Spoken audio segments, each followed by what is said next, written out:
अभ्यास वर्गाच्या आजच्या शेवटच्या सत्रात आपल्या सगळ्यांचं स्वागत आहे. जे कोण उरलेले आहेत त्यांचं गेले 3 दिवस आपल्या पुढे परमार्थाचे वेगवेगळे पैलू उलगडून देऊन त्यातले खाच खळगे, नेमके आणि नेटके असे मार्गदर्शन करणारे आपले आचार्य आज आपल्याला एक अत्यंत महत्त्वाच्या अशा विषयावर मार्गदर्शन करायला आले आहेत. तुमच्या तिघांचे या सत्रात स्वागत आहे आणि तुम्हाला सादर प्रणाम. आजचा विषय आहे निष्काम कर्मयोग. हा विषय का महत्त्वाचा आहे याची आणि आपण आधी या पार्श्वभूमीवर तयार करून घेऊयात. आपण सर्व प्रापंचिक आहोत, पण आपण या परमार्थाच्या वाटचालीला लागलेलो आहोत एकाच उद्देशाने की आपल्याला आपला परमार्थ सिद्धीला जावा. याची देही याची डोळा भोगमुक्तीचा सोहळा. आत्ताच प्रमोद दादांनी बऱ्याच वेळा ते सांगितलं. असे आपल्या बाबतीत एक आपली संवादी इच्छा आहे.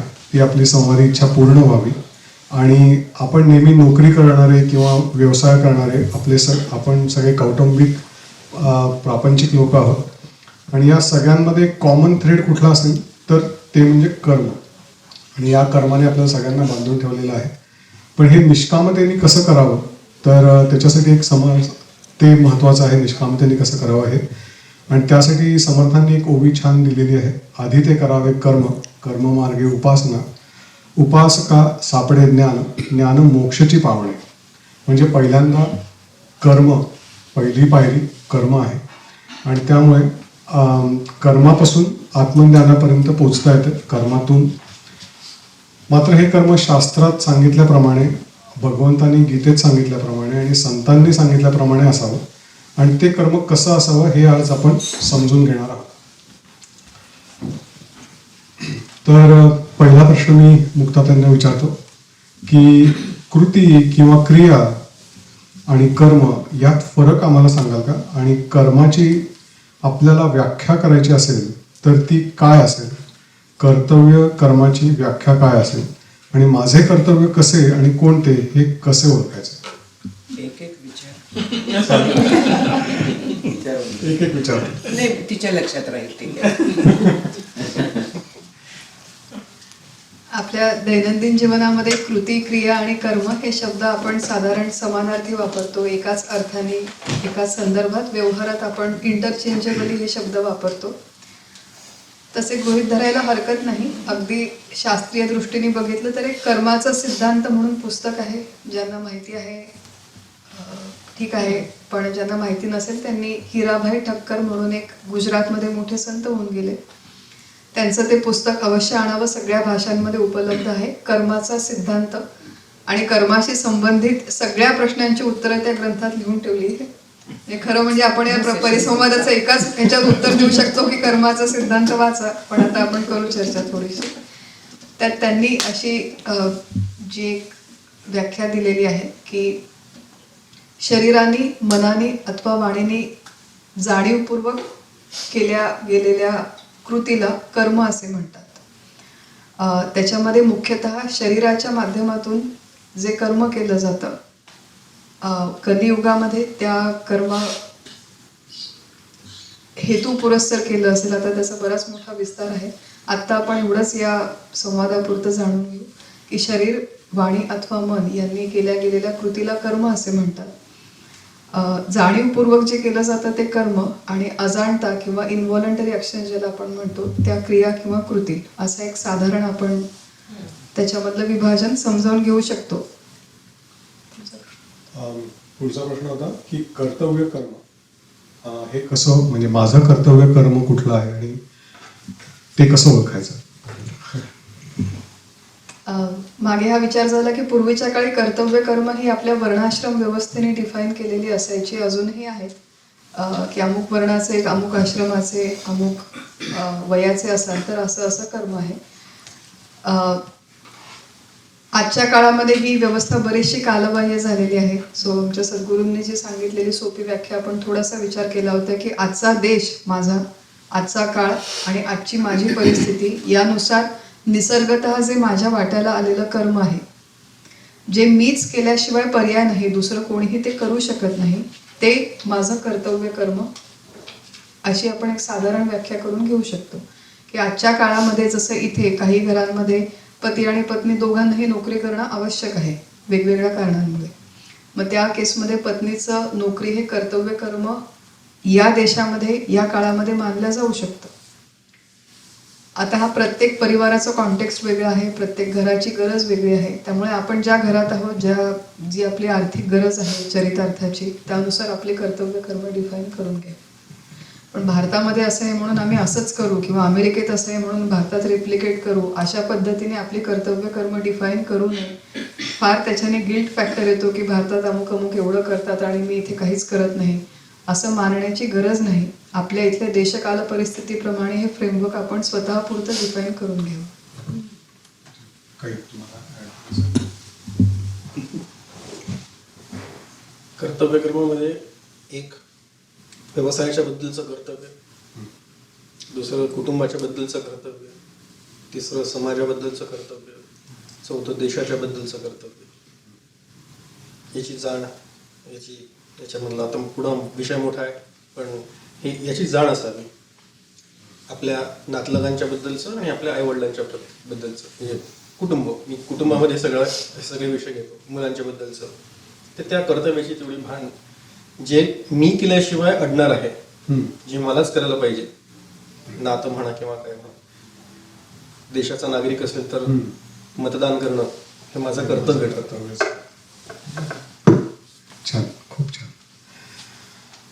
कर्माचं मोल आणि बंधन याबद्दल थोडा विचार करू. मावशी, तुम्हाला प्रश्न विचारतो. गीतेमध्ये म्हटलं आहे की कोणीही कर्म केल्याशिवाय क्षणभरही राहू शकत नाही.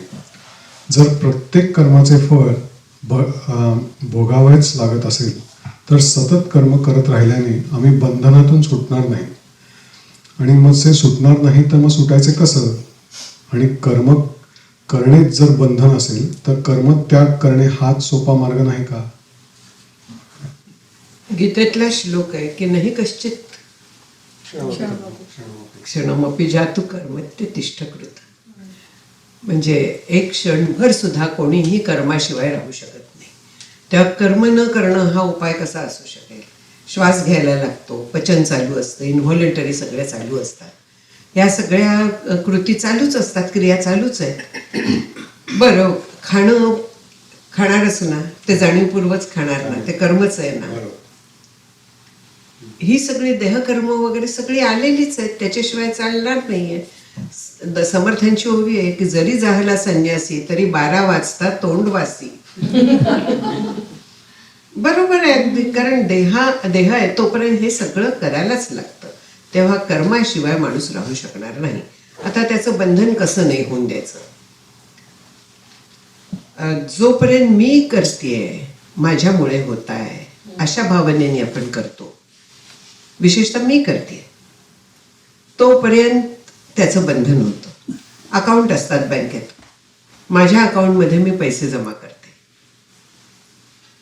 बरोबर आहे, मग ते मी काढू शकते, म्हणजे काढले जातात. तसं जेव्हा मी करते तेव्हा माझ्या अकाउंटमध्ये ईश्वर ते कर्म जमा करतो, त्या कर्माचे संस्कार उमटतात. जेव्हा कधी आपण कुठलंही कर्म करतो तर तेव्हा त्याचे 2 हे येतात. एक म्हणजे तसं कर्म परत करायची इच्छा, आणखी दुसरं तो संस्कार मनावर उमटतो, ज्याला पाप किंवा पुण्य असं म्हणतात. पण तेच जर का मी करतेय हे न करता ईश्वर माझ्याकडनं करून घेतोय, निमित्त मात्र भव सव्यसाची, तू गीतेचा हा केलायस, त्यामुळे गीतेचं हे जे सांगितलेलं आहे की मया हतम, आधी मी मारलेलं आहे, आता तू निमित्त मात्र हो. त्या पद्धतीने जर का आपण कर्माकडे पाहायला लागलं तर त्या कर्माचं बंधन होत नाही, ते आपल्या खात्यात जमा होत नाही, कारण मी करत नाहीये, माझ्या मार्फत ईश्वर करून घेतोय. ते माझ्या मार्फत म्हटल्यानंतर, या देहामार्फत म्हटल्यानंतर माझा संबंध काय आहे? तो ईश्वर करून घेतोय, ते सगळं तिकडे परस्पर जातं. मग माझ्या खात्यातच जमा झालं नाही की मला बंधन कसं होईल त्याचं? आणखीन कुठला होता? तेवढंच, हां. आणि मग त्याचा एक उपप्रश्न आहे. मग ते असं कर्म करूनही लेप न लागणे, यातलं लेप न लागणे याचा नेमका अर्थ काय? आत्ता जो म्हटला तो माझ्या खात्यात जमा होत नाही. म्हणजे कर्माचा लेप लागत नाही. लेप म्हणजे काही कोणी असा हे घेऊन लावत नसतं कर्माचा लेप. लेप जो म्हणतो आपण, तर ते कर्म पुन्हा पुन्हा करत राहण्याची इच्छा. काय आता काय ते बकलाव का काहीतरी खाल्ला, आज मिळाला उद्या पण मिळायला पाहिजे, असं जर का मनात आलं तर मला ती वासना निर्माण झाली, लेप लागला. बरोबर आहे. पण तिथल्या तिथे सोडून दिलं, संपलं. त्याचा लेप लागायचा संबंधच नाहीये. प्रारब्धात होतं, समोर आलं, खाल्लं, एन्जॉय केलं, तिथल्या तिथे ते संपतं. ते आठवत राहिलं ना की त्याचा लेप लागतो. ते संस्कार मनात उमटत राहतात. परत परत आपण गीतेतलंच परत ध्यायतो विषयान पुंसाः संगस्तेषुपजायते संगात संजायते कामः. आलं सगळं ना. म्हणजे त्याचा ध्यायतो म्हणजे त्याचा जर का विचार करत राहिलं की परवा किती छान होतं, विमानात किती हाल झाले, कुठल्याही पद्धतीने जेव्हा आपण असे विचार करत राहतो, परत परत करत राहतो, तर त्यावेळे त्या कर्माचा ठसा आपल्या चित्तावर उमटतो. ज्याला संस्कार म्हणतात, ज्याला लेप म्हणतात, ज्याला पाप पुण्य वगैरे म्हणतात. मग ते तिथल्या तिथे जर का आपण सोडून दिलं तर कशाचाही संबंध येत नाही. विषयांचं ध्यानच संपतं. मग त्याचा संघ कसा निर्माण होणार? संघ नाही निर्माण झाला की त्याची इच्छा कशी निर्माण होणार? मग बंधन कुठून येणार? बंधन जे असतं ते वासनांचं असतं. जन्म घ्यावा लागे वासनेचे संगे. म्हणजे आपल्याला मगाशी जसं तुम्ही म्हणालात तसं की ईश्वराधीन किंवा ईश्वराला अर्पण करून केलेलं कर्म, त्याच्यानेच तो संस्कार होणार नाही. कारण मी प्रत्येक कर्म त्याला जर का अर्पण करून केलेलं असेल तर माझी वासना तिथे निर्माण होणं कमी होऊ शकतं. तर अशा पद्धतीने तो लेप कमी होऊ शकतो. खूप छान. पण ईश्वराला अर्पण करणं म्हणजे काही घेऊन आपण अर्पण नाही करू शकत. मनातल्या त्याला त्याच्या आज्ञेने चाललाय, त्याच्या स्मरणात करायचं म्हणजे त्याला अर्पण होतं. नाहीतर अर्पण करायचं म्हणजे काय, हाही प्रश्न येतो. मीच उभा केला आणि सांगितला. छान. प्रमोद दादांना पुढचा प्रश्न विचारतो. तर दैनंदिन जीवनातील निष्कामता, आता आपण निष्कामतेबद्दल बोललो, तर प्रश्न असा आहे की डॉक्टर काका नेहमी म्हणतात की नोकरीमध्ये निष्कामता असूच शकत नाही. मी महिनोन्महिने काम करतो ते पगारासाठीच. पगार किंवा चांगल्या फळाची अपेक्षा न ठेवता मी उत्तम काम कसे करू शकेन आणि हे व्यवहारात अशक्य नाही का? आणि दुसरा प्रतिप्रश्न आहे की गोल जे आपण ठेवतो, गोल आणि फळाची आसक्ती याच्यात काही फरक आहे? तो उत्तर तू दिलेलंच आहेस त्याचं. खरं म्हणजे की व्यवसाय कर्मामध्ये फलाची अपेक्षा न ठेवता व्यवसाय कर्म करणं म्हणजे स्वतःच्याच पायावर दोंडा मारून घेतल्यासारखं आहे. मी नोकरी करतो, पगाराची अपेक्षा ठेवूनच करतो, आणि आपलं व्यवसाय कर्म जे आहे ते तसंच असावं. At the end of the day you are doing the work to get the salary in your account. So there is no question about that. That's very given. It's very simple to understand. समजा मी business करत असेल तर business should be done for the profit. No one does business for the loss. Business उभा करायचा आहे आणि मी लॉस मेकिंग आहे, चॅरिटी सगळ्यांना वाटत सुटेन असं तर काही करायचं नाही आपल्याला. That will be a failure of a business. So business is to generate the revenue. म्हणून बिझनेस पण व्यवसाय कर्म आपली नोकरी धंदा, नोकरी आणि धंदा असा शब्द वापरतो ना आपण, नोकरी धंदा. त्याच्यामुळे दोन्ही सॅलरी आणि बिझनेस याच्यामध्ये फलाची अपेक्षा म्हणजे सॅलरीची अपेक्षा असते आणि ती असावी, आणि त्याच्यामध्ये काही चुकीचं नाही आहे. काका हेही म्हणतात की प्रमोशन मागायला लाजू नका. आपण 2 दिवस प्रमोशन बद्दल जरा बोलत होतो. तर जेव्हा गरज असेल तेव्हा म्हणा, जेव्हा गरज असेल तेव्हा मागा, सांगा. त्याच्याकरता जे काही लागतं सांगण्याकरता सेल्फ प्रमोशन ज्याला म्हणतो आपण, it's a part and parcel of the system. You have to do your self analysis, self review, आणि आपली केस पुढे टाकावी लागते, सरकवावी लागते. So you should do all this things as a part and parcel of the system. But don't get to attach to it की जेणेकरून मला ते झालं नाही तर दुःख होईल. हा त्यातला मुख्य महत्वाचा मुद्दा आहे. सो प्रश्न अजून एक त्याच्यात उपप्रश्न असा आहे की आत्ता मगाशी आपण जसं म्हटलं की माझं कर्तव्य कर्म आहे की मी काम केलं पाहिजे, जॉब केलं पाहिजे. आणि एक असा सिद्धांत पण असा आहे, आणि तो बरोबर आहे का तेही सांगा, की निष्कामता ही कर्तव्य कर्मालाच ॲप्लिकेबल आहे. तर हे बरोबर आहे का पहिली गोष्ट? आणि जर का ते बरोबर असेल तर मग कर्तव्य कर्म जर का माझी नोकरी आहे तर मग तिथे निष्कामता मी कशी नाही? आता असं आहे, नोकरी हे कर्तव्य कर्म असलं तरी मुख्य नोकरी कशा करता करतोय? चरितार्था करता. चरितार्थ कुटुंबाचं पालन करण्याकरता म्हणून ते मुख्य कर्तव्य आहे. So you to find out what is the right कर्तव्य. मग तुम्ही नोकरी करा, नाही तर मग बिझनेस करा, किंवा नाही तर काही नाही तर कुठे जरी जाऊन हमाली करा, व्हॉट एव्हर इट इज. सांगायचा मुद्दा असा की चरितार्थ करता. मग कर्तव्य मुख्य काय आहे? चरितार्थ. चरितार्थ करता म्हणून ते कर्तव्य करायचं. तुझा प्रश्न आहे की निष्काम कसं होईल? तर निष्काम करताना अपेक्षा जी असते ती वाजवी ठेवावी. आपली अनावश्यक अवाजवी अपेक्षा ज्या असतात, त्या चुकीच्या अपेक्षा ज्या असतात, त्या अनइथिकल प्रॅक्टिसेस मुळे तिथे सगळी गडबड होते. चित्त अशांत कशामुळे होतं? त्याच्यामुळे आपण निष्काम कर्माबद्दल बोलतो, निष्काम उपासनेबद्दल बोलतो. कालच विषय झाला, त्या मावशींनी विचारलं होतं की अनइथिकल प्रॅक्टिसेस जेव्हा येतात बिझनेसमध्ये म्हणा, कुठल्याही फील्डमध्ये, it creates lot of problems. तर तशा न होऊ देणं ही याची काळजी आपल्याला घ्यायला पाहिजे. आणि दुसरं असं आहे की जे काही मी करतो कर्तव्य म्हणून, ते ईश्वर त्याची नोंद घेतो आहे. आणि if I am doing my duty right, whatever it may be, नोकरी असो, धंदा असो, उद्योग व्यवसाय काही असो आपला, देन ती त्याची पूजा ठरते.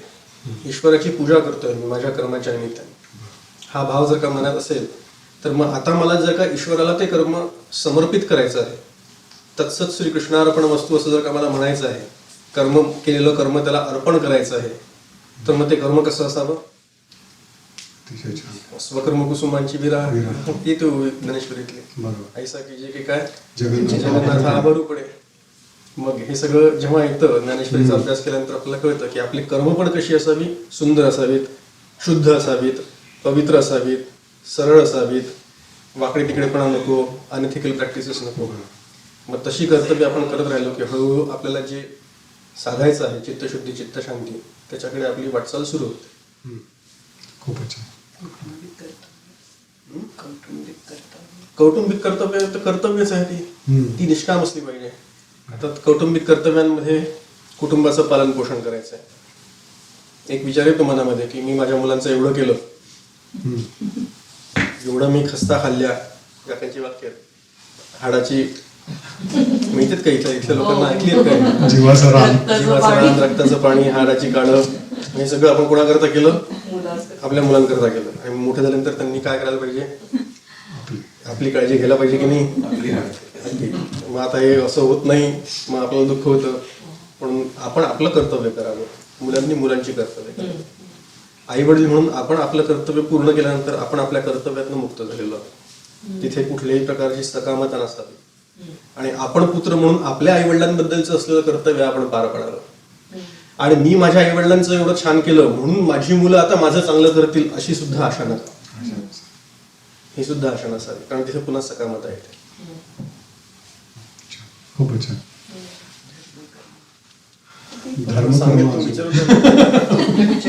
त्यांनी कर्तव्य कर्म विचारलं, निष्काम विचार. मुक्ताताईंना प्रश्न विचारतो पुढचा. मी माझ्या मुलांवर प्रेम करतो, त्यांची सर्व कर्तव्य पार पडतो. आत्ता जे आपण बोलतच होतो त्याच्यात, तर मग अशा ह्याच्यात त्यांच्याकडनं कुठली अपेक्षा ठेवणं हे चूकच आहे का? आणि कुठल्याही म्हणजे कुठल्याही बद्दलची अपेक्षा ठेवणं म्हणजे माझ्या निष्कामतेत तो दोष आला का? असे मुलं जेव्हा लहान असतात, आपण त्याला फॉर्मेटिव्ह इयर्स म्हणतो. त्या फॉर्मेटिव्ह इयर्समध्ये आपण मुलांना साम दाम दंड भेद या चारही स्ट्रॅटेजीज वापरून शिकवणं, संस्कार करणं, चांगल्या वाईटातला फरक समजावून सांगणं, शिस्त लागण्यासाठी आवश्यक म्हणून काही कठोर पावलं उचलणं, हे सगळं करावं. आपल्याकडून परिपूर्ण प्रयत्न करावे जे आपल्या दृष्टीने चांगले संस्कार आहेत ते मुलांना देण्याचा. आणि त्या काळामध्ये त्या मुलांनी ते मी दिलेले संस्कार ग्रहण करावे, तसं वागावं, ही अपेक्षा ठेवून ते संस्कार करणं फॉर्मेटिव्ह इयर्समध्ये हरकत नाही. जो मुलांचं वय वाढतो तो आपलं संस्कार करण्याची पद्धत आणि आपल्या अपेक्षा या हळूहळू बदलल्या पाहिजेत, अपेक्षा कमी झाल्या पाहिजेत, संस्कार वेगळ्या पद्धतीने वाढत्या वयानुसार करता आले पाहिजेत. आणि साधारण 16, 20, 21 हे वय मुलांचं होऊन गेलं की त्याच्यानंतर शक्यतो ते जोपर्यंत येऊन आपल्याला विचारत नाहीत तोपर्यंत त्यांना काही सांगण्याच्या किंवा आपण सांगतोय ते ऐकतील अशा अपेक्षेच्या भानगडीत पडू नये. एकदा ती मोठी झाली 5व्या आणि 15व्या वर्षी सांगणं आणि अपेक्षा करणं हे एक वेळेस ग्राह्य मान्य आहे. 25व्या वर्षी त्या मुलाला जाण यायला हवी की काय बरोबर आहे, काय चुकेल, मी काय करायचं अथवा नाही. तोपर्यंत आपण निवृत्त झालेलं असावं मनाने. सो त्याच्यातलाच एक उपप्रश्न. एक सुसंस्कारित नागरिक घडवणं इथपर्यंतच आपली त्याच्याकडनं अपेक्षा असावी. त्याच्यानंतर अपेक्षा नसावी मुलांच्याकडे. खूपच छान, खूपच छान. आणि जे काकांनी छान ते हे सांगितले होते की संस्कार करणं हे आपलं काम आहे, ग्रहण करणं हे त्याचं काम आहे. आपण त्याचं काम करायला जातो म्हणून आपल्याला त्रास होतो. त्याच्यातलाच एक उपप्रश्न की मग निष्काम कर्तव्य आणि भावनिक तुटकपणा म्हणजे इमोशनल डिटॅचमेंट यातील सीमारेषा कशी ओळखायची?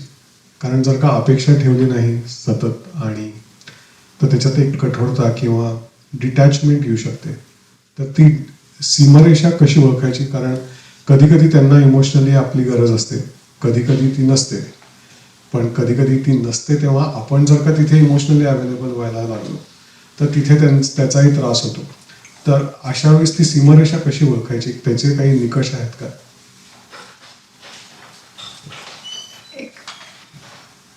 एक उदाहरण सांगते, कदाचित उदाहरणातून लवकर क्लिक होईल. आणि त्याच्या आधी ही एक गोष्ट सांगते की जी आमच्या सद्गुरूंनी सांगितली, मी अनेक ठिकाणी सांगितली सो कदाचित लोकांनी ऐकली पण असेल. पण जेव्हा आम्ही दोघं जण सगळ्यात पहिल्यांदा भेटायला सद्गुरूंना आमच्या मुरगुडला गेलो होतो तेव्हा मी गरोदर होते, 5 महिन्याची प्रेग्नंट होते. आणि तिथे गेल्यावरती काका आम्हाला ड्राईव्ह करून एका निसर्गरम्य स्थळी घेऊन गेले. आम्ही दोघेही जण होतो आणि तेव्हा त्यांनी आम्हाला सांगितलं, खूप महत्त्वाचं वाक्य आहे आणि त्याचा नंतर उपयोग कसा झाला या संदर्भात हेही सांगते. ते म्हणाले की आता तुमचं मूल आहे, पहिलं मूल जन्माला येईल आणि आमच्याकडे विशेषतः माझ्याकडे बघून म्हणाले की तुझं पूर्ण आयुष्य याच्याभोवती गुंफलं जाईल. तो जेव्हा तानं बाळ असेल तेव्हा त्याचे लाड कर, त्याला पूर्ण वेळ दे तुझा, त्याचं सगळं पालन पोषण कर आणि पूर्ण वेळ त्याच्यासाठी उपलब्ध राहा. जो जो त्याचं वय वाढेल तो त्या मुलाला असलेली तुझी गरज कमी होईल. ज्या प्रमाणात त्या मुलाला तुझी असलेली गरज कमी होईल त्याच प्रमाणात तुला जी त्याची गरज आहे ती कमी झाली पाहिजे. त्याच प्रमाणात एक असा दिवस येईल की त्याला तुझी अजिबात गरज नसेल, त्या दिवशी तुला सुद्धा त्याची अजिबात गरज नसली पाहिजे. आणि तेव्हा म्हणजे मला हे वाक्य कळलं, लक्षात राहिलं, पण ते क्लिक झालं नाही. काय एक्झॅक्टली यांना सांगायचंय ते तेवढं क्लिक झालं नाही, कारण की आपण आपल्या मुलाच्या जोशमध्ये असतो, मूल येणार वगैरे असं सगळं, राईट. पण हळूहळू तो मोठा झाला पण ते वाक्य कोरलेलं राहिलं. आणि एक दिवस साधारण मला वाटतं तो 10-12 वर्षाचा असेल, 8-10 वर्षाचा तेव्हाची गोष्ट आहे की तो बाहेर खाली खेळायला गेला, खेळून वरती आला आणि आणि तो बाहेर गेला असताना मला घरी फोन आला की काही इमर्जन्सी आहे, काही महत्त्वाचं काम आहे, तर ताबडतोब तू गावाला निघून ये म्हणून. तर तो खाली जेव्हा खेळायला गेला त्यावेळेला मी पॅकिंगला सुरुवात केली, सगळं सामान पॅक केलं. तो वरती आला, त्याने बघितलं की आईच्या बॅगा पॅक होत आहेत, धावपळ चालू आहे. तो म्हणे काय झालं? म्हटलं अरे मला तासाभरात निघायचंय, असं असं फोन आलाय. तर त्याने मला दुसरा प्रश्न विचारला, IPLचा स्कोर काय झाला? आणि दॅट वॉज अ सिग्नल की वेन आय रिमेंबर्ड की आतापर्यंत आपण गावाला जायचो आणि तो कसा मिठी मारून की आई तू कुठे चालली, कधी येणार वगैरे, आणि आता जो तो विचारतोय दॅट इज अ सिग्नल की त्याला जी तुमची भावनिक गरज आहे ती आता कमी झालेली आहे. मग त्याला सोडून जाताना जे आता माझं पाऊल उचलत नाही, अंतःकरण जड झालं, त्याचं कसं होईल, हे आपल्याला त्या क्षणी त्या प्रतिक्रियांची तिथे गरज नाही. तर त्या क्षणी उपलब्ध नसेल तरी चालेल, कारण की आपल्याला हे क्यूज मिळतात मुलांच्याकडून की when they want us, right, or when they don't want us. आणि देन असेही काही दिवस होते की शाळांमधून आलेलं आहे आणि एरवी जे नेहमीचं बोलणं किंवा वागणं आहे, जेवण आहे, ते एकदम बदल झालं आहे. आणि बोलत नाहीये. मग त्यावेळेस सगळी हातातली कामं इन्क्लुडिंग असे काही दिवस होते की सगळे आध्यात्मिक उपक्रम, प्रवचन, लिखाण, ट्रान्सलेशन्स हे सगळं लास्ट मिनिट कॅन्सल केलं, बंद केलं, कारण की ते सिग्नल्स मिळाले की आता ही needs to sit down and talk. मग तेव्हा सगळे कामं बाजूला ठेवून की आता मग काय झालं, बोलणं, विचारणं, शाळेमध्ये असे काही सोशली इंटरॅक्ट करताना इश्यूज होते, टीनेजचे जे इश्यूज होते. आणि बऱ्याचदा प्रत्येक घरी हे डायनॅमिक्स वेगळं असू शकतं, पण वडिलांना जरी उपलब्ध राहायचं असेल तरी ते जेन्युइनली कामामध्ये, व्यवसायामध्ये खूप बिझी असतात. आणि इमोशनल अवेलेबिलिटीसाठी बऱ्याचदा वेळ नसतो किंवा तेवढा बफर नसतो कुठल्या तरी एका पेरेंटला. आता मी आई वडील असं डिस्क्रिमिनेशन करत नाही, पण आपल्या फॅमिलीमध्ये 2 पैकी एका कुठल्या तरी फॅमिली मेंबरनी इमोशनल नीड्स आणि चेंजेस हे ऑब्झर्व करायला आणि ते अटेंड करायला ग्रोईंग एजमध्ये कायम उपलब्ध राहणं आवश्यक आहे. खूपच छान. So emotional availability should be equal and equally proportional to equal requirements, हो, आणि त्याचंच not over and below. Not above and beyond. आणि त्याचंच जे सगळ्यात जेव्हा हा 17व्या वर्षी बाहेर पडला घराच्या आणि त्याला इकडे अमेरिकेत पाठवायची वेळ आली होती आणि आम्ही सगळं त्याचं सामान पॅक केलं, तो एअरपोर्टला गेला आणि त्याच्यानंतर मी त्या दिवशी काकांना फोन केला की असा सगळा प्रसंग व्यवस्थित पार पडला. आणि जे तुम्ही 17 वर्षांपूर्वी वाक्य म्हणाले होते, कारण की ज्या दिवशी तो बॅग्स पॅक करून बाहेर पडला त्याच्यानंतर 17 दिवसांमध्ये ही हॅड मूव्ड ऑन. म्हणजे याचा अर्थ तो आम्हाला विसरला आणि कृतज्ञ झाला असं काही नव्हतं, पण त्याचं विश्व बदललं, त्याचे मित्र बदलले, प्रोजेक्ट बदलले, प्रायोरिटीज बदलल्या. आणि या मोमेंटला मी इरिलेव्हंट झाले, आता त्याला माझी गरज नाही. म्हणून अनेक महिलांना जी इन्सिक्युरिटी येते की my child doesn't need me anymore, तो केवळ दूर गेला हे दुःख नसतं आपल्याला. नुसता दूर गेला तर आपण ते सहन करतो, कारण की तो रोज फोन करतो, आई आता मी हे कसं करू, ते कसं करू, बिकॉज ही नीड्स मी. पण अशीही एक वेळ येते की त्या मुलाला ऍक्च्युली जेन्युइनली तुमची गरज राहत नाही आणि तेव्हा मी इरिलेव्हंट झाले, ही जी भीती आहे, ही इन्सिक्युरिटी आहे, त्यावेळेपर्यंत आपली एलिमिनेट व्हायला हवी. Because there will be a day Wien you will be irrelevant everywhere. आपल्या व्यवसायामध्ये आपण इरिलेव्हंट होतो, आपल्या परिवारात होतो, आपल्या समाजात होतो, आपण ज्या संस्थेमध्ये काम करतो, सगळ्या ठिकाणी एक अशी वेळ येते की तुमची गरज राहत नाही. आणि त्या वेळेपर्यंत जर आपण स्वतःला मेंटली विथड्रॉ केलेलं नसेल या पसाऱ्यातून, तर मग आपल्याला दैन्यावस्था येते. म्हणून सगळीकडूनच आपल्याला योग्य वेळेस ग्रेसफुली रिटायर होता आलं पाहिजे. हा सगळ्यात मोठा फायदा आहे निष्काम कर्माचा. Yeah. कारण you have already withdrawn your self from the result or हे, त्यामुळे अपेक्षा. प्रश्न मी दादांना विचारतो. कर्तेपणाचा भाव.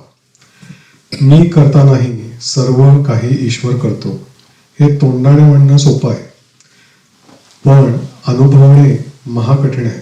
माझे शरीर आणि बुद्धी जेव्हा एखादं काम करतात तेव्हा मी केले हा भाव नैसर्गिकच येतो. हा मीपणा घालवण्यासाठी काय करावं? आपण मगाशी ज्योत्स्ना मावशींनी सांगितलं, निमित्त मात्र भवसव्य साचिन. ही अवस्था साधण्यासाठी साधकाने रोजच्या जीवनात कोणता विचार किंवा सराव करावा? त्याचे उत्तर मागच्या प्रवचनात ज्योत्स्ना मावशींनी दिलं होतं.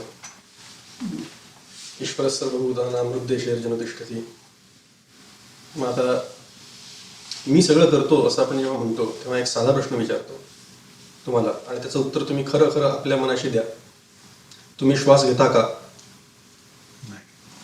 म्हणजे तुम्ही अन्न पचवता का? तुम्ही अन्न पचवता का? त्याचं उत्तर नसेल तर तुम्ही तुमच्या शरीरावर काहीही कंट्रोल नाहीये. मग तुम्ही कायच केलं?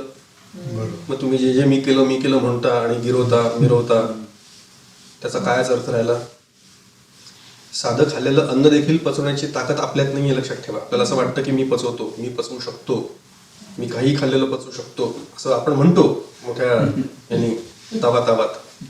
पण मग एक दिवस भगवंत दाखवून देतो, मग कळतं की अरे नाही, पचाम्यन्नम चतुर्विधम म्हणणारा भगवंत आहे आणि अहम वैश्वानरो भूत्वा आतमध्ये असलेला तो पचवतो हे नंतर पटतं आपल्याला. पण तोपर्यंत आपण आपल्याच काय म्हणतात गुमानात असतो, गुरमीत असतो. पण एक अगदी साधी गोष्ट आहे. साधा श्वास घेणं जर का माझ्या हातात असतं तर मी आय कुड हॅव कंट्रोल. आणि मी एकदा एवढासा श्वास का घेतला असता, मी एवढा मोठा येऊ शकलो असतो. ते नाही शक्य होत मला. मला श्वास एवढाच घ्यायचा आहे, तो इतक्या वेळच राहतो, तो पुन्हा सोडावाच लागतो. माझं त्याच्यावर सुद्धा नियंत्रण नाही आहे. माझं माझ्या देहावर नियंत्रण नाही आहे. किती नाही म्हटलं तरी सुटत चाललंय, किती नाही म्हटलं तरी पांढरे होत चाललेत. मग ह्याच्यावर माझं नियंत्रण नाही आहे ना. मग हे मी केलं का? मग देहाला सांभाळ मी करतो का? असं आपण किती मिरवायचं? रंगरंगटी करणं वेगळं बरं, ते मीच करतो. ते त्याची डिफरंट थिंग. आता तुम्ही असं आर्ग्यू कराल की जिम मध्ये जाऊन तुम्ही you can work it out and you can have the six pack app and all this things. That's not the point. The point is की खरंच आपला शरीर आपण चालवतो का? म्हणजे मी का तो भगवंत चालवतो आहे याचा थोडा विचार केला की लगेच उत्तर येतं त्याचं की नाही, माझ्या हातात खरंच काही नाही आहे, ते भगवंताच्याच हातात आहे. मग तू शरीर आणि आपल्या कर्माबद्दल म्हणतोय, पण बाकीची जी कर्म मी केली म्हणून म्हणतो ती तरी मी केली का असा प्रश्न पडतो सरळ. त्याचं उत्तर सरळ सरळ येतं नाही म्हणून. एक मला इथे या प्रसंगाने आत्ता आठवलं की काकाने सांगितलं होतं की सगळ्यात मोठी 2 कर्म की जन्म घेण्याचं एक कर्म आणि मरण्याचं कर्म, ते दोन्ही जर का कर्म एंडची मी माझ्या हातात नसतील तर मधली मी केली ही कशावर? हे काकांनी खूप छान प्रश्न विचारला होता. अगदी बरोबर. सगळ्यांना माहिती आहे ते? नाही, तुम्ही सांगाल. एलॉबरेट कर, मग तूच कर. तर काकांनी एका प्रवचनात सांगितलं होतं, डॉक्टर काकांनी, की जन्म घेताना मी ठरवून आलो का की मी या घरात या आईवडिलांच्या पोटी जन्म घ्यायचा, ते आपोआप घडलं. तसंच मरताना मला माहिती असतं का मी कुठल्या ठिकाणी कधी कशाने मरणार आहे माहीत नसतं. जर का 2 एक्स्ट्रीम्सची कर्म माझ्या हातात नाहीत तर मग मधली सगळी कर्म मी केली असं कशावरून, कुठल्या बेसिसवर आपण हे म्हणतो? हा त्यांनी एक जात प्रश्न विचारला होता प्रवचनात, जे आपण कधीच ह्याचा विचार करत नाही. तर अजून त्याच्यात काय ऍड करायचं असेल तर नक्कीच. असे की हे कर्माचा सिद्धांत आपण समजावून घेतो, हा जर कॉम्प्रिहेन्सिव्हली समजावून नाही घेतला आणि यातलं आपल्या सोयीपुरतंच आपण स्वीकारलं आणि तेवढंच लक्षात ठेवलं तर व्यवहारात फार घोटाळे होण्याची शक्यता आहे. आता मी कुठलीच कर्म करत नाही आणि सगळं देव करतो किंवा करवून घेतो म्हणून मी हातपाय गाळून बसले किंवा अर्धवट केलं किंवा पाट्या टाकणं अपेक्षित नाही आहे.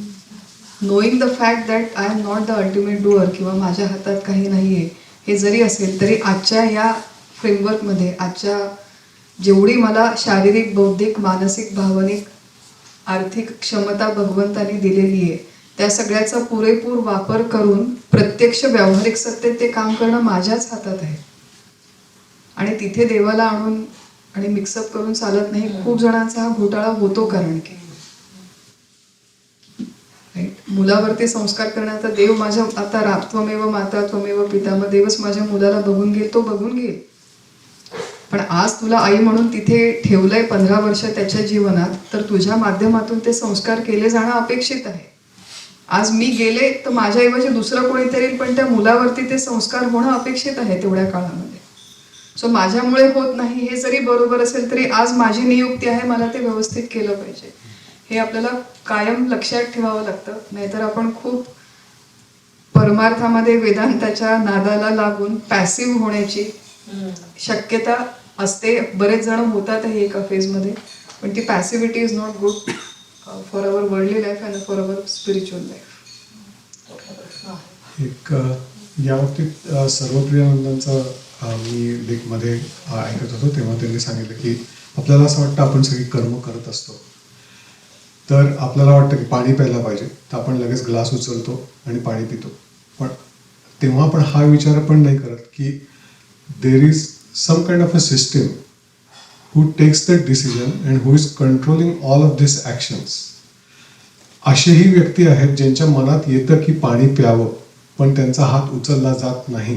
तेव्हा त्यांना कळतं की खरं माझ्या मनात संकल्प येऊन सुद्धा मी त्याच्यावर काही करू शकत नाही. तेव्हा खरी जाणीव होते की वास्तविक सगळं कोणतरी घडवत आहे, कोणतरी करतं आहे. तर म्हणजे विषयाला धरून तर एक त्याचाच प्रतिप्रश्न होता का दादांना की हे मी निष्काम कर्म करतो आहे, पण निष्काम कर्म करताना कधी जर का रिझल्ट माझ्या दृष्टिकोनातून आला तर आनंद होतो आणि रिझल्ट माझ्या दृष्टिकोनातून नाही आला तर दुःख होतं. जरी मी कितीही निष्कामतेने करायचा म्हटलं तरी. तर तो जेव्हा आनंद किंवा सुख होतं किंवा दुःख होतं तेव्हा त्याच्याशी कसं फेस करायचं? मग ते कुठेतरी निष्कामता तिथे माझी भंगली असं होतं का? निश्चितच. ज्या अर्थी आनंद होतोय किंवा दुःख होतोय त्या अर्थी अनुकूलता किंवा प्रतिकूलताचा सूक्ष्म संस्कार घेतलेला आहे ऑलरेडी, आणि त्या हेतूनेच ते कर्म केलं गेलेलं आहे. आणि माझ्या अनुकूल मला पाहिजे तसं कर्म झालं नाही म्हणूनच मला त्याचं दुःख होतंय. म्हणजे माझ्या मनामध्ये त्याबद्दलची काम किंवा फलाची अपेक्षा ऑलरेडी आहे. ते निष्काम कर्म ठरतच नाही. निष्काम कर्म जर का खरंच केलं असेल आणि खरंच निष्काम असेल तर ते कर्म कसंही झालं, कितीही छान झालं तरी सुद्धा, आणि नाही मनासारखं झालं तरी सुद्धा, त्याचं जे जसं व्हायचं ते तसं झालं, आता पुढे भगवंताची इच्छा, असं म्हणून सोडून देत झालं पाहिजे. ज्या अर्थी अपेक्षा आहे त्या अर्थी अनुकूलता प्रतिकूलता, मग अपेक्षेमुळे सुख आणि दुःख, याचा अर्थ ते निष्काम नाही. आता असं आहे पुन्हा की कर्म करताना तू मगाशी गोल बद्दल काहीतरी प्रश्न विचारला होता मला, आपण लक्षात ठेवायचं की कुठलंही कर्म आपण कुठल्या तरी गोष्टीच्या करता म्हणून करत असतो, काहीतरी अपेक्षित ठेवूनच होत असतं. तर असं होऊ शकतं की एखादी अपेक्षा आहे आणि ती अपेक्षा असल्यामुळे मी कर्म करतो आहे, पण अपेक्षा पूर्ती झाली नाही तर दुःख व्हायला नको, आणि अपेक्षा पूर्ती झाली तरी श्रीकृष्णार्पणमस्तू म्हणून ते सोडता आलं पाहिजे. याचं कारण असं आहे की नाही तर मग कर्म करायचंच कशाला, करायचंच काय? मग ते मोटिवेशन राहत नाही, गोल्स काय तुमचे ते मिळत नाही. आता आहे अमुक अमुक एक कार्य ठरलेलं आहे, ते करायचं आहे, ते मलाच करायचं आहे, माझ्याशिवाय म्हणजे मला माझ्या वाट्याला ते आलेलं आहे, तर I have to do it. आता ठीक आहे, if I am going to do it, I will do it. I will do it with best of my intentions and best of my abilities. Once I am done with that then I should forget it. पण जेव्हा ते करायचं आहे त्यावेळेला if I am tentative, if I am not putting my 100%, that means I am not doing my duty properly. That means I am not doing my karma properly. मग तसं नको व्हायला. म्हणून कर्म करताना काहीतरी एखादी मनामध्ये कुठल्या तरी गोल करता आपण ते करतो आहोत हे क्लिअर असलं पाहिजे. त्याच्याकरता आवश्यक ते सगळे प्रयत्न केल्या गेले पाहिजे. त्याच्याकरता आवश्यक ते स्किल्स आत्मसात आपण करण्याचा प्रयत्न करायला पाहिजे. 100% एफर्ट्स देऊन आपण ते प्रयत्नपूर्वक ते कर्म पार पडलं पाहिजे. आणि त्याच्यानंतर मात्र जे काही फळ मिळणार आहे ते जसं मिळेल तसं मिळेल, ते प्रारब्धहीन आहे हे म्हणून ते सोडून देता आलं पाहिजे. तिथे जर का सुखाची आणि दुःखाची लकीर उमटली आफ्टरवर्ड्स तर that means something is wrong. खूप छान. ज्योत्स्ना मावशींना पुढचा प्रश्न विचारतो. प्रारब्ध आत्ताच आला. प्रारब्ध आणि प्रयत्न हा नेहमीचा झगडा आहेच मावशी. तर जर सर्व काही प्रारब्धानुसार मिळणार आहे तर मग अथक प्रयत्न करावे असे शास्त्र का सांगते? आणि जर प्रयत्न सर्व काही साध्य प्रयत्नाने सर्व काही साध्य करता येत असेल तर मग प्रारब्धाला दोष का दिला जातो? या प्रश्नाचं उत्तर मगाच्या प्रवचनातनं आणखीन त्याच्यानंतरच्या चर्चेतनं आलेलं आहे, पूर्ण आलेलं आहे असं मला वाटतंय. तेव्हा पुन्हा द्यायची गरज नाही. खरं. पुढचा प्रश्न विचारतो.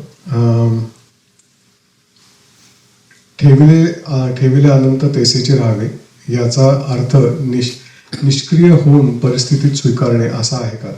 आणि मग मनस्थितीचा याच परिस्थितीत देवाने ठेवले आहे तर मोक्षासाठी प्रयत्न कशाला करावा? हेही झालं आपलं.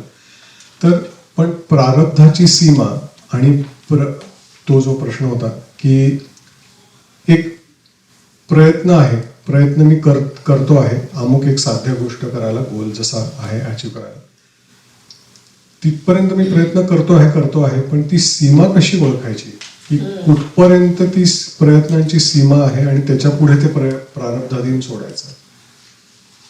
आपण काय करतो हा प्रयत्न आहे आणि फळ जे आहे ते प्रारब्धावरती आहे. म्हणजे काय म्हणूया ॲटमोस्ट ॲबिलिटी, स्किल, नॉलेज हे सगळं वापरून जे आपल्या वाटेला कर्म आहे ते करायचं आणि त्याच्यानंतर जे काय होईल ते प्रारब्धावरती तिथे ते स्वीकारायचं. तिथे ठेविले अनंत आहे. प्रयत्नांच्या बाबतीत ठेविले अनंत नाही आहे, फळाच्या बाबतीत ठेविले अनंत आहे. तर प्रश्न विचारला की प्रयत्न आणि प्रारब्ध यांच्यामधली सीमारेषा कशी ओळखायची. तर मागे एका चर्चेमध्ये या संदर्भात एक छान विचार झाला होता की आपल्या प्रत्येकाचा एक नैसर्गिक स्वभाव आहे, पिंड आहे, आणि आपल्या स्वभावाला, पिंडाला अनुसरून आपण कृती कर्म करतो ते आपल्याला कळतं. पण कधी कधी success or result at any cost या नादामध्ये आपला जो मूळ पिंड, मूळ स्वभाव आहे तो बदलून किंवा तो कॉम्प्रोमाइज करून आपण काहीतरी आउट ऑफ द बॉक्स करायला जातो, जे मुळात आपल्याला मान्य नाही आहे, मुळात आपल्याला पटत नाही.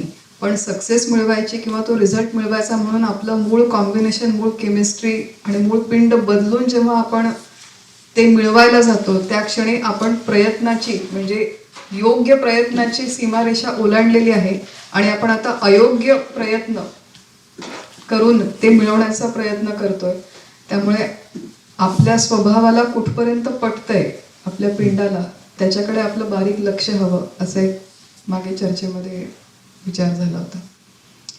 आणि दुसरं असं आहे की बऱ्याचदा ही सीमारेषा ओळखताना खूपदा आपण स्वतःला, जे आता मावशींनी सांगितलं की मला मिळालेली बुद्धी, शक्ती, क्षमता, आर्थिक परिस्थिती याची बाउंड्री ठरवताना आपण ऑब्जेक्टिव्हली फक्त स्वतःवर फोकस केलं तर ती आयडेंटिफाय करता येते. पण आपला खूप वेळ दुसऱ्यांनी ते कसं केलं आणि त्यांनी किती प्रयत्न केले आणि त्याला कसं जमलं आणि मला का जमत नाही, या कम्पॅरेटिव्ह अनालिसिसमध्ये खूपदा आपण we lose the sight on what I should be doing or what I should be focused on. अगदी सिम्पलिस्टिक उदाहरण म्हणजे माझ्या आईला फॉर एक्झाम्पल बरं नाही आहे, तिला ट्रीटमेंट द्यायची डॉक्टरांची. तर माझ्या शेजारची एक आहे शेजारी, ती तिच्या आईला घेऊन लंडनला गेली आणि तिने ट्रीटमेंट केली आणि तिची आई बरी झाली. पण माझ्याकडे एवढे पैसे नाही आहेत की मी माझ्या आईला लंडनला घेऊन जाऊ शकते. मी हैदराबादमध्ये 2 डॉक्टरांना दाखवेन, त्याच्यात ती बरी झाली तर मग रामकृष्ण हरी, नाही झाली तर रामकृष्ण हरी. पण मी लंडनला तिला नेलं असतं तर ती बरं झालं असती, आता माझं कर्तव्यात काहीतरी चूक झाली. या गिल्टमध्ये राहण्यात पॉईंट नाही आहे, कारण की हैदराबादमध्ये जेवढी शक्य आहे तेवढी ट्रीटमेंट माझी देऊन झाली, तेवढा पैसा, तेवढा वेळ, तेवढी एनर्जी मी दिली. आता ती बरी झाली तरी रामकृष्ण हरी, नाही झाली तरी रामकृष्ण हरी. हे जर आपल्याला कळलं, आपल्या स्वतःच्या मर्यादा अशा डिफाईन करता आल्या तर मग इट बिकम्स इझी. खूप छान, ते खूप आता छान. जे सांगितलं ती घडलेली गोष्ट आहे, ते विचारलेला प्रश्न आहे. खूपच छान. पहिलं जे तुम्ही एक सांगितलं की आपला एक स्वभाव आहे आणि त्या स्वभावाप्रमाणे आपण ते डिफाईन करायचं की कुठपर्यंत जायचं. आणि तिथे मावशी तुम्ही मला नेहमी आठवतंय, तुम्ही एक सांगितल्याचं की मनाला विचारायचं. आणि ते विभूती योगामध्ये धृती म्हणजे पण तोच आहे, तो मनातनं सांगत असतो हां की काय करायचं काय नाही. तर हा तोच आपल्याला भगवंतच आत्म उत्तर देत असतो की तुझी मर्यादा काय आहे आणि तू कुठपर्यंत कर प्रयत्न, आणि कुठल्या ठिकाणहून त्याच्या पुढे ते प्रयत्न तू उगाचच मारतोस हातपाय. तर ते मला इथे आत्ता आठवलं.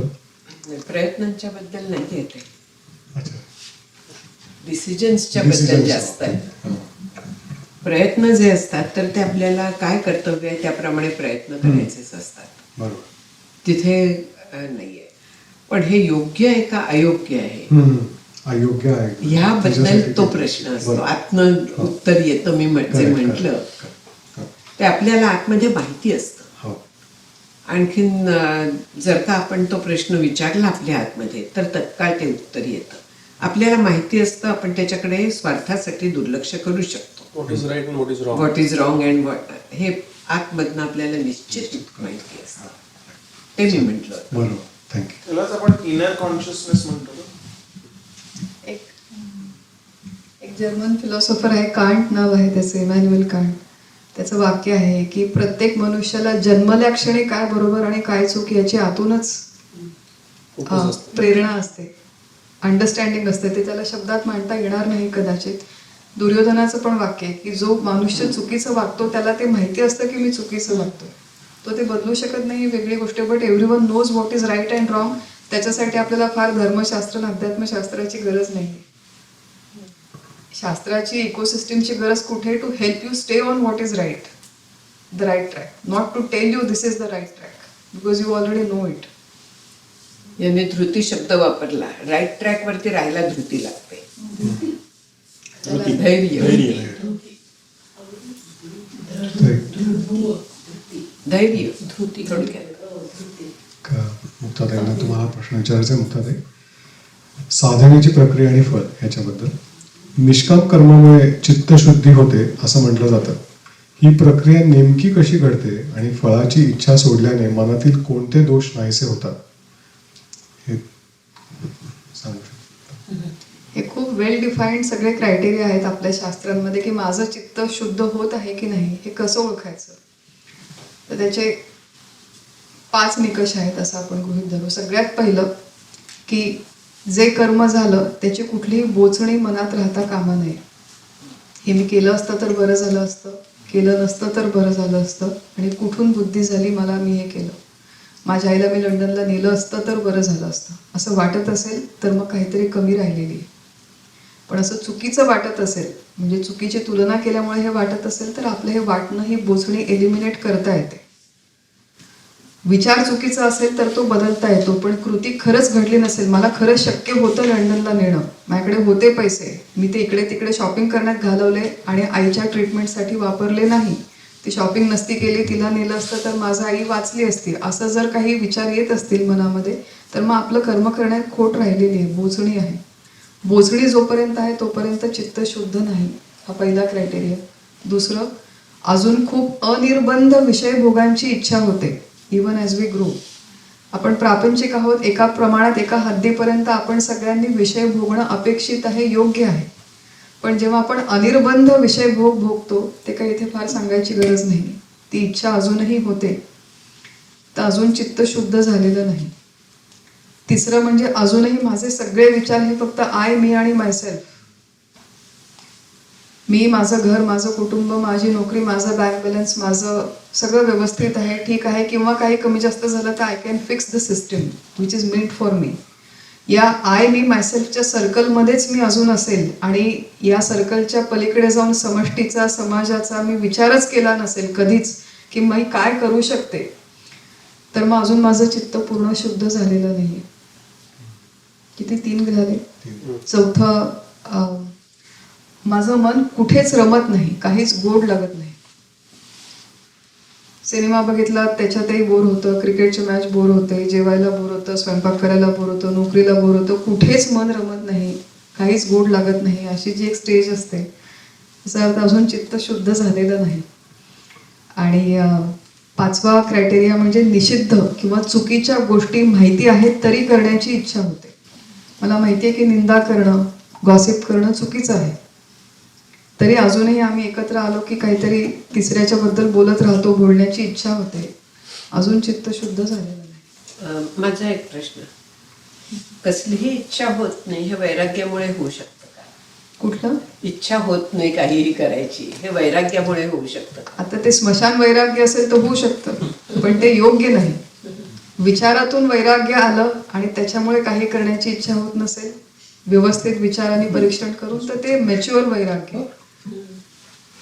स्टेप बाय स्टेप आहेत, म्हणजे ही आधी होणार, ती स्टेप बाय स्टेप नाही आहे, स्टेप बाय स्टेप नाही, हे तुम्ही कॉम्प्रिहेन्सिव्हली विचार करू शकतो आपण. प्रमोद दादांनाच पुढचा प्रश्न विचारतो विवेक आणि वैराग्यावरचाच, की निष्काम कर्मयोग साधण्यासाठी विवेक आणि वैराग्य यांची गरज आहे असं शास्त्र सांगतं. सांसारिक जबाबदाऱ्या पार पडत असताना, अनेक मोहांमध्ये जगत असताना ते कसे कमवावेत? नवरा बायको मुलं बाहेरच्या गोष्टींमध्ये, मूवीज, शॉपिंग, रेस्टॉरंटमध्ये खूप रमतात, त्यांना सारखं नाही म्हणणं नको वाटतं, त्यासाठी उपाय काय? Fake it till you make it. म्हणजे मुलाला रेस्टॉरंटमध्ये जाऊन खायचं आहे, 2 दिवस 3 दिवस पुढे ढकलू शकतो, सांगू शकतो आत्ता नाही, अभ्यास कर, वीकेंडला बघू, तुझी परीक्षा आहे पुढच्या महिन्यात बघू, वगैरे वगैरे. पण कसं आहे, आता ही एक साधी इच्छा आहे की त्याला बाहेरचं खायची इच्छा होतीये, खूप कंटाळायला घरचं खाऊन समजा, आणि वाटतंय की रेस्टॉरंटमध्ये जाऊन यायचं, शांतपणे जाऊन यायचं, एन्जॉय करायचं, आपणही एन्जॉय करायचं, त्यालाही एन्जॉय करू द्यायचं, काही चुकीचं नाही त्याच्यामध्ये. आजच्या काळाबद्दल सांगतोय मी, आजच्या परिस्थितीमध्ये सांगतोय, गृहस्थांकरता सांगतोय, संन्यासी लोकांकरता नाही चाललंय हे डिस्कशन, म्हणून सांगतोय. तसंच मुलांना वाटतं की आपण पिक्चर बघावा, एखादा चित्रपट बघावा, आणि तो नुसता मी एकटा बघून चालत नाही, I want to see it with my parents. मग त्याच्याबरोबर एखाद्या वेळेला एखादा पिक्चर बघावा, तो पिक्चर बघताना एखादा शॉर्ट बघून ठेवावा, त्याच्याबद्दलची थोडीशी काहीतरी माहिती करून ठेवावी, म्हणजे नंतर डिस्कशन करता बरं पडतं. बाकी पिक्चर बघता बघता रामकृष्ण हरी म्हणायला काय हरकत आहे, असा विचार करावा.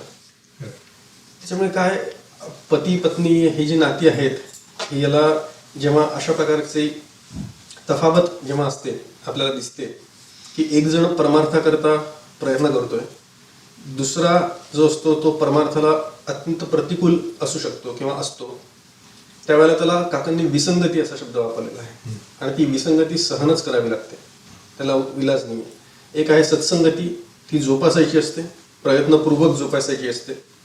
एक आहे कुसंगती, तिचा ताबडतोब त्याग करायचा असतो. आणि तिसरी आहे विसंगती, त्याला सहनच करावी लागते, त्याच्याबरोबर निभावं लागतं, करावं लागतं.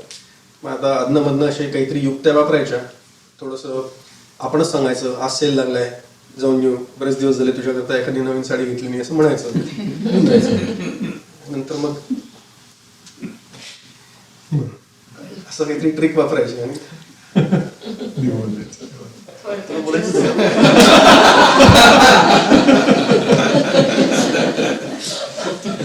असं आहे की ज्या घरात इथे बरेच पती पत्नीच्या जोडपे दिसत आहेत, ती भाग्याची गोष्ट आहे, तेवढंच मला सांगायचं होतं. त्यामुळे तेवढी विसंगती तुम्ही नाही, हे फार मोठं भाग्य आहे. हे आधी भगवंताला जाऊन थँक्यू म्हणा, की जरी सपोर्ट, काही जण सपोर्टिव्ह असतील, काही जण सपोर्टिव्ह जरी नसतील तरी किमान आडकाठी करत नाही. हे आपलं फार मोठं भाग्य आहे. आपल्याला काय देवाने काय दिलं नाही फार लक्ष असतं. आपल्याला आयदर सपोर्टिव्ह किंवा आडकाठी न करणारी फॅमिली मिळाली असेल तर ते एक भाग्याची गोष्ट आहे. सगळ्यात पहिला भाग आहे. दुसरं असं आहे की जिथे ज्या घरांमध्ये विसंगती आहे, आयदर पती पत्नी, मुलं, आई वडील, असेही आहेत की मुलांना खूप इंटरेस्ट आहे पण आई वडिलांना इंटरेस्ट नाही, मग आई वडीलच नावं ठेवतात, असेही कुटुंब आहेत. तर अशा सगळ्या केसमध्ये जिथे इमिडिएट घरात जिथे आपण राहतो तिथे विसंगती आहे आणि खूप टोकाची विसंगती आहे, असे कितीतरी परिवार आहेत.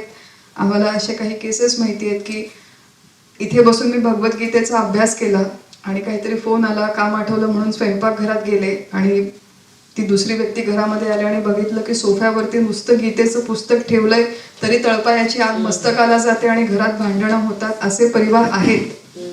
आणि याच्यातून मार्ग काढून देखील हे लोक परमार्थाचा अभ्यास करतात, प्रगती करतात, साधना करतात. तशी टोकाची विसंगती असते तेव्हा एक दोन गोष्टी लक्षात ठेवाव्यात. सगळ्यात पहिला भाग म्हणजे आपण त्यांना बदलण्याचा प्रयत्न करू नये. दुसरा महत्वाचा भाग, त्यांच्यामुळे आपण स्वतः बदलू नये. तिसरा महत्वाचा भाग की आपला परमार्थ थोडा अशा स्ट्रॅटेजिकली करावा की आपल्या परमार्थामुळे आपले घरातले इतर लोक ओव्हरवेल्म होऊ नये.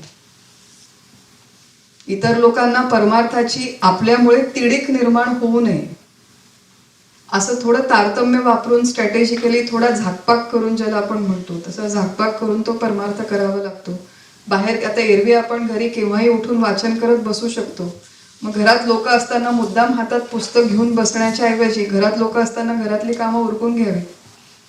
त्यांना वाटलं पाहिजे खूप भांडे लावते, कपड्यांच्या घड्या करते, मग ते बाहेर गेले की हातात पुस्तक घेऊन बसावं, म्हणजे तिडीक जात नाही की ही किती वेळ 24 तास हेच करत बसलीये. असं कसं आहे की if you cannot manage the fact you can manage the perception.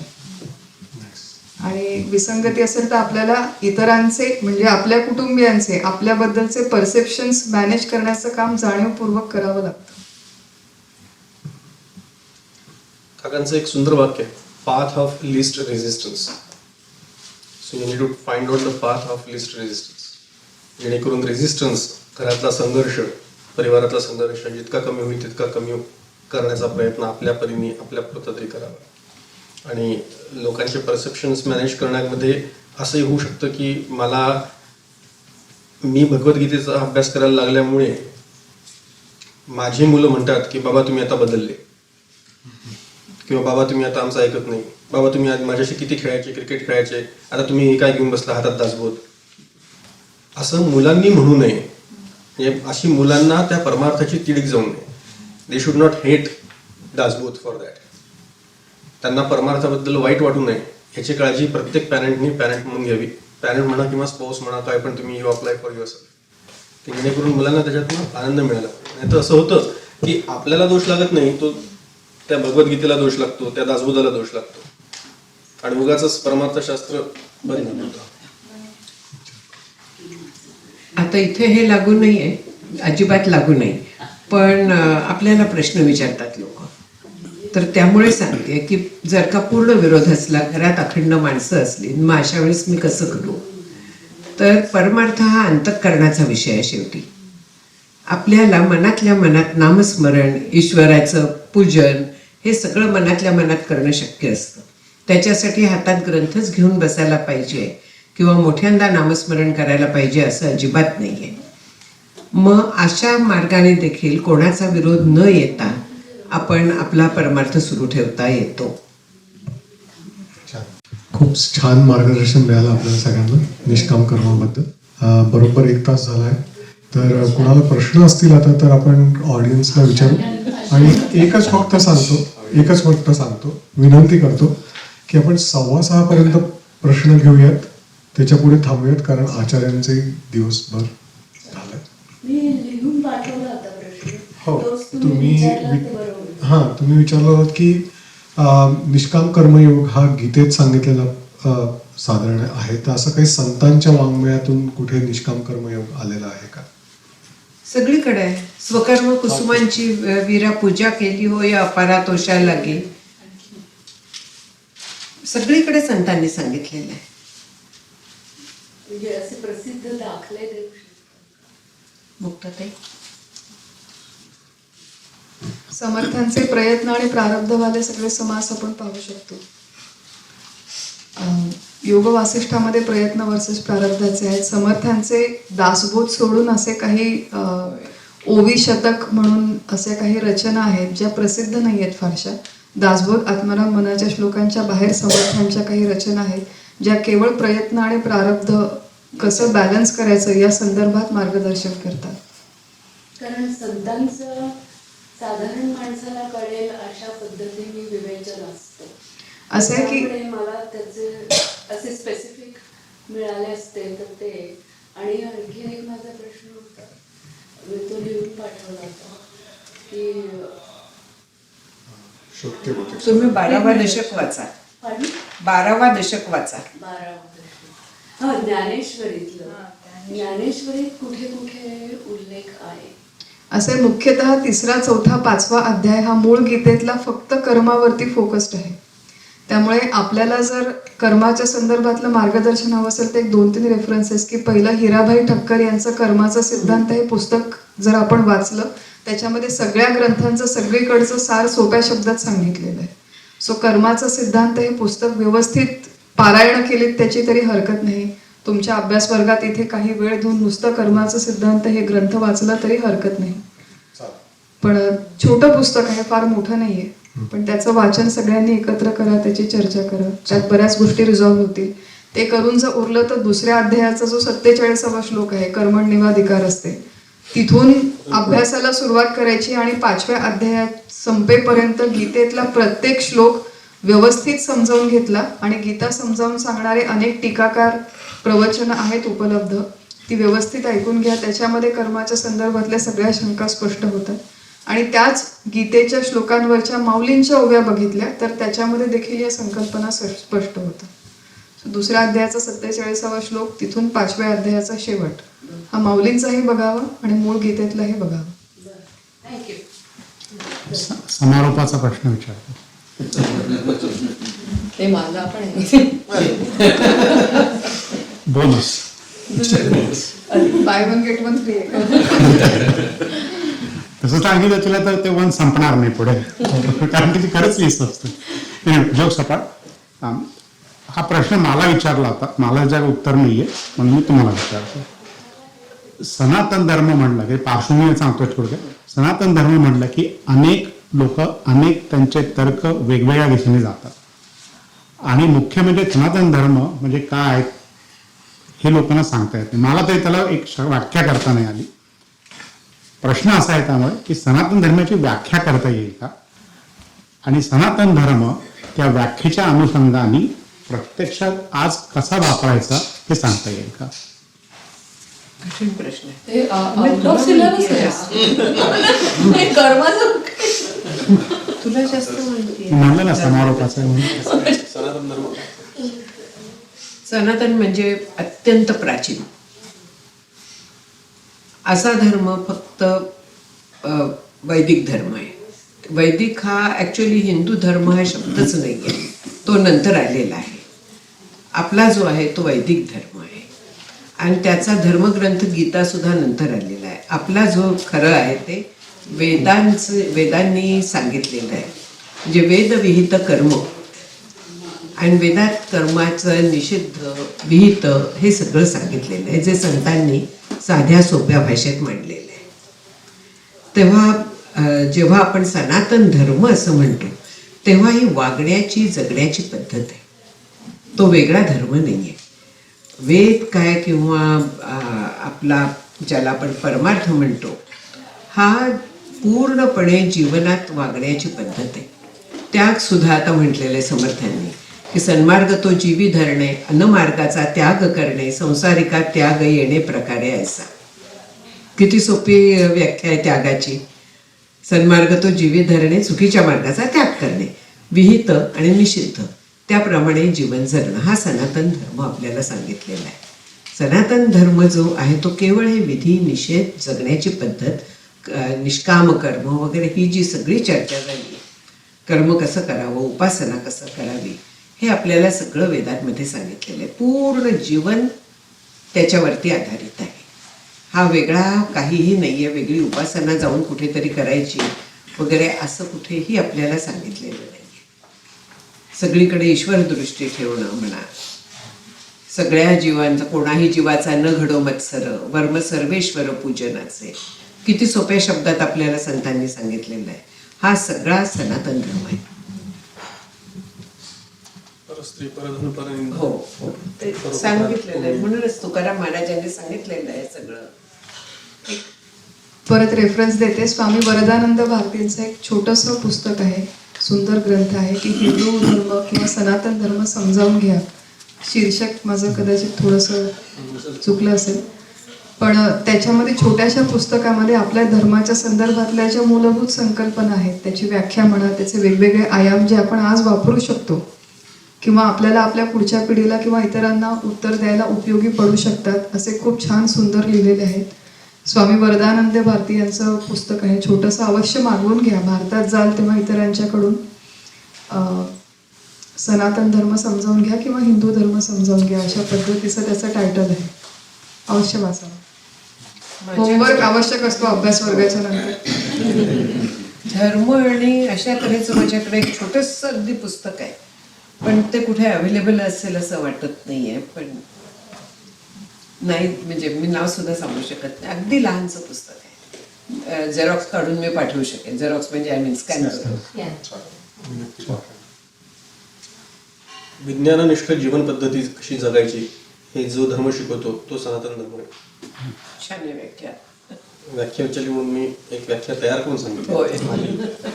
But it is quite applicable आणि रिलेव्हंट. बिकॉज त्याचं कारण असं आहे की सनातन म्हणजे जी अव्याहत सुरू आहे, ज्याला निरंतर जे आहे ते चिरंतन ज्याला म्हणू, असा धर्म आहे. आजकाल काही महाभाग म्हणतात की वी शुड इरॅडिकेट वगैरे वगैरे, पण ते काही त्यालाही पॉसिबल नाही आणि कोणाच्या बाला पण पॉसिबल होईल असं मला म्हणायचं होतं. होणार नाही, कारण तो सनातन धर्म आहे आणि म्हणून तो आजचा काय टिकून सुद्धा आहे. कारण इतकी आक्रमण होऊन सुद्धा तो जर का टिकून आहे आणि टिकून राहिला आहे, त्या अर्थी आपल्या धर्मामध्ये काहीतरी तथ्य आहे. ते तथ्य आपल्याला आज माहिती नसलं तरी त्याच्यात निश्चित काहीतरी तथ्य आहे, ते जाणून घेण्याची जबाबदारी माझी आहे.